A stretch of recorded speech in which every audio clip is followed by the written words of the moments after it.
Magluluto ako ng dininding na puso ng saging. Binigay ng isang kaibigan ko. At eto, linagyan ko na siya ng tubig at ilalagay ko na rin yung sahog na isda at hahayaan ko siyang kumulo. Tatakpan ko lang hanggang sa maluto. Eto, lalagyan ko na rin siya ng bagoong isda na sarili kong gawa. Lagay ko na rin itong luya. Lagay ko natin itong puso ng saging. Namiss ko lang magluto dito sa palayok ko or sa banga kung sa Ilocano. Kaya dito ako ngayon magluluto sa palayok.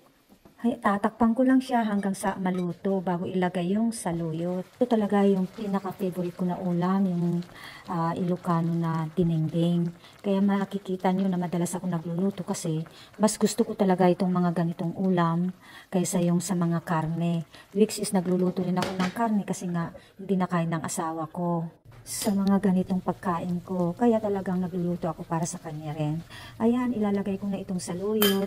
Frozen na saluyot itong ginamit ko ngayon. Luto na ang aking dinengdeng. Simple ulam pero napakasarap para sa akin. Thank you for watching.